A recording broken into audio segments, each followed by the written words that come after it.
100 জন খ্রিস্টানকে যদি একই প্রশ্ন করে তোদের ভগবানকে, একবারই বলবে আমাদের ভগবান ঈসা মসীহ, যিশু খ্রাইস্ট। মুসলমানকে জিজ্ঞাসা করবে 3 থেকে 5 মানে মৃত্যুর আগে পর্যন্ত, যাকে এই তোদের ভগবানকে, একই উত্তর দেবে, ভাই আমাদের ভগবান হলো আল্লাহ। হিন্দুদেরকে যদি একই প্রশ্ন করা হয়, ভাই তোদের ভগবানকে, কনফিউজ। 100% হিন্দু 100% কনফিউজ, জানে না ভগবানকে।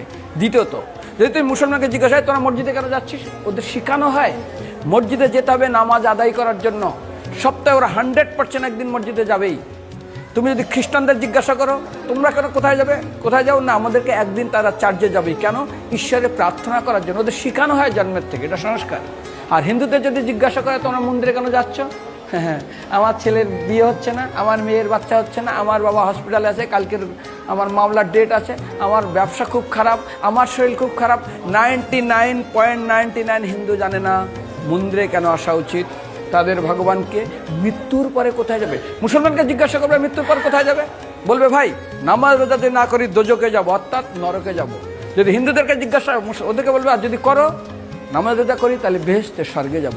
যদি খ্রিস্টানদেরকে জিজ্ঞাসা করো, এই তোমরা যদি আমরা ঈশ্বর আরাধনা করি হেল অর্থাৎ নরকে যাব।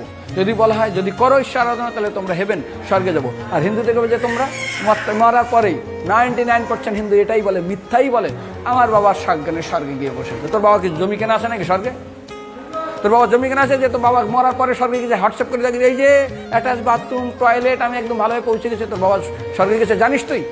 আরে মৃত্যুর আগে এত কষ্ট পায়, এত কিছু করে, মারার পরে আমরা স্বর্গে গেছে।